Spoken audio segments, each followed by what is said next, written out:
Good morning, Dr. Shahril. My name is Tee Wei Xian and my matrix number is 592.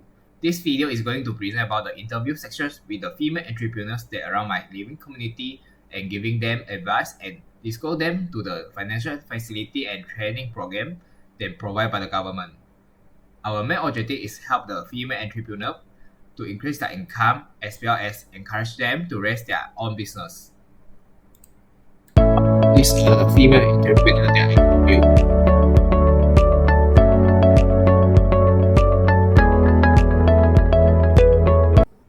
Micro-entrepreneurship is a powerful tool that empowers individuals, especially women, to take control of their economic futures.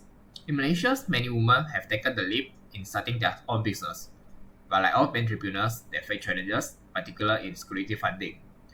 Budget 2024, the United Government Malaysia has proposed 720 million in the form of small business loan facility under agencies such as Tekun, BSN, and Bank Negara Malaysia, and also MARA, to be set aside to encourage women and youngs to venture into business as micro-entrepreneurships and small traders.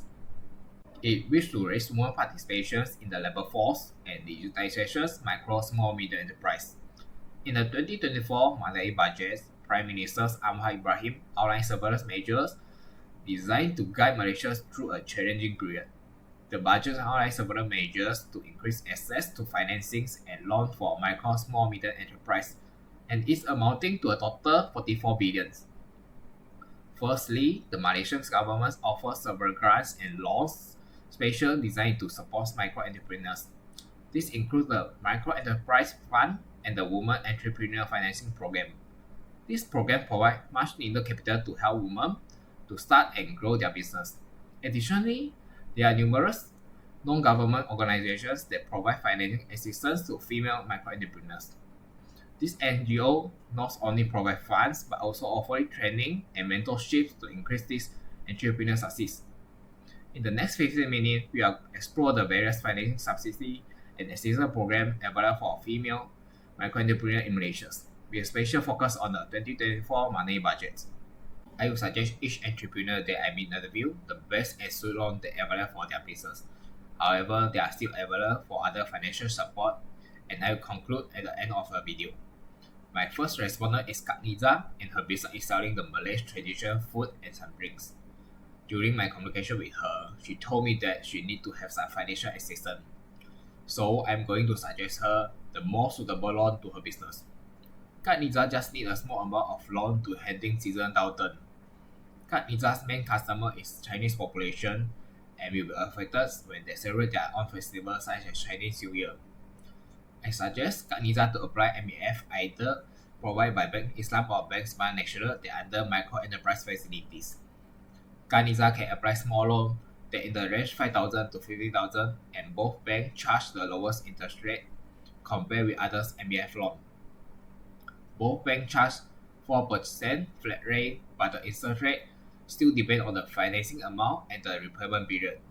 The repayment period can up to 5 years as well as and there are no collateral required.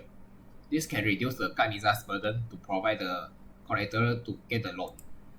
The second respondent is Chu Mei Fong, and her food is all vegetarian.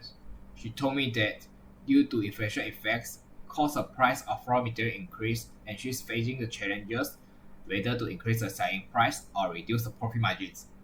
And through my spending experience, her sales during the first and 15 days of the lunar months is the highest due to Chinese vegetarian habits. Miss Chu wished to get a loan so that she can make some price promotions to attract new customers and give some charity food to the low-income people even if it makes burden to her.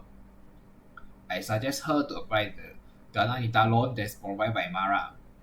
Miss Chu can apply the loan up to 150,000 with the profit rate 3.5%. The repayment period is up to 10 years with the fixed profit rate. My another suggestion to Miss Chu is she can apply the Halal Confirmation Certificate because her product is all halal and this able to expand her market and increase the sales. The third respondent is Annie Tan Ai Hua, and her product is Laksa, Kway Teow, Mee, and others. Miss Annie told me that she plans to move her business elsewhere, but she faced financial problems. She told me that she needs to cover renovation costs and pay 3 months rent to start her business in new store. These need a large amount of capital to do so.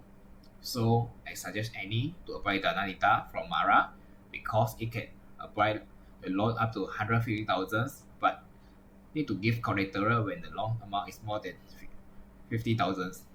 The low interest rate will reduce her burden, and the monthly installment will not so high and not affect her living standard. The fourth respondent is Tan Ailing that selling char kway, red bean soup, and peanut soup.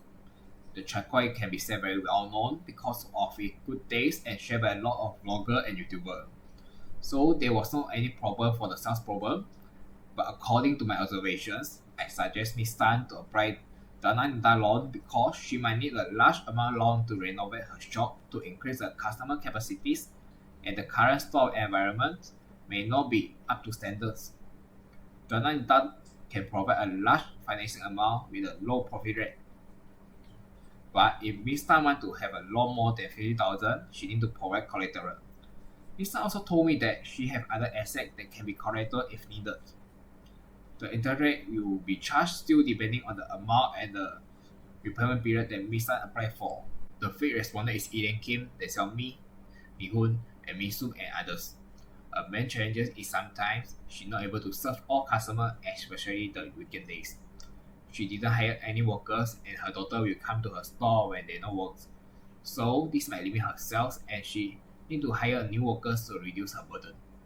I suggest her to apply loan Casinita from BSN since her business is no share compliant and she just need a small amount of financing.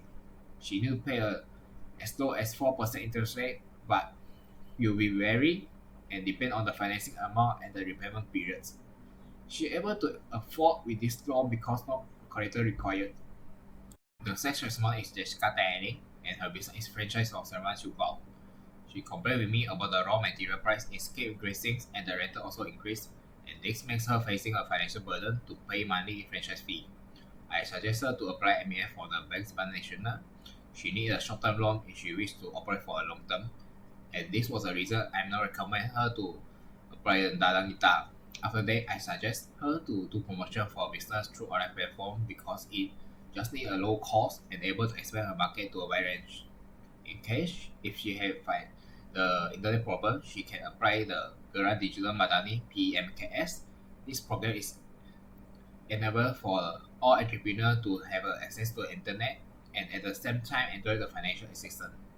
The seventh respondent is Tee Wei Xian and she just sell the waffle and herbal eggs and no hire workers. Her monthly income was just able to cover her and her husband living costs.